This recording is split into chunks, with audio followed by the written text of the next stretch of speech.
پچھلے دنوں عالمی مدنی مرکز فیضان مدینہ میں دارالفتاء اور جامعۃ المدینہ کے تحت 2 شعبہ جات اسلامک فائنانس اور حلال فوڈ کا اضافہ کرنے کے حوالے سے گفتگو ہوئی۔ اس مدنی مشورے میں دعوت اسلامی کے مفتیان کرام مفتی محمد قاسم عطاری، مفتی علی اصغر عطاری اور مفتی فضیل رضا عطاری سمیت دیگر مفتیان کرام اور دعوت اسلامی کی مرکزی مجلس شورا کے اراکین مولانا حاجی عبدالحبیب عطاری، حاجی محمد امین عطاری اور دیگر ذمہ داران نے شرکت کی۔ دوران مدنی مشورہ دونوں شعبہ جات کے قیام کے حوالے سے تجاویز پر غور کیا گیا۔ اس حوالے سے رکن شورا مولانا حاجی عبدالحبیب عطاری نے مدنی خبروں کو بتایا۔ بڑا اہم مدنی مشورہ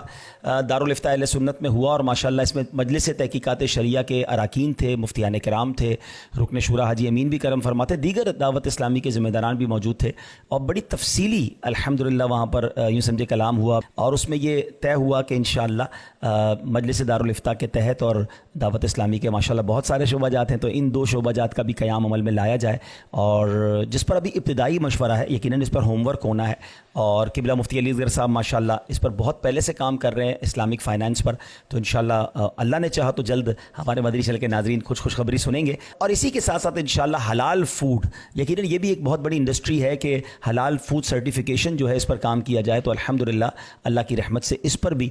کچھ ہوم ورک شروع ہو گیا ہے، تو جلد اللہ نے چاہا اس پر بھی مدنی چینل کے ناظرین خوشخبری سنیں گے۔ آپ دعا کریں اللہ کریم ہمیں شرعی تقاضوں کے مطابق امت کی خدمت کرنے کی توفیق عطا فرمائے، دعوت اسلامی کو رب کریم مزید عروج عطا فرمائے۔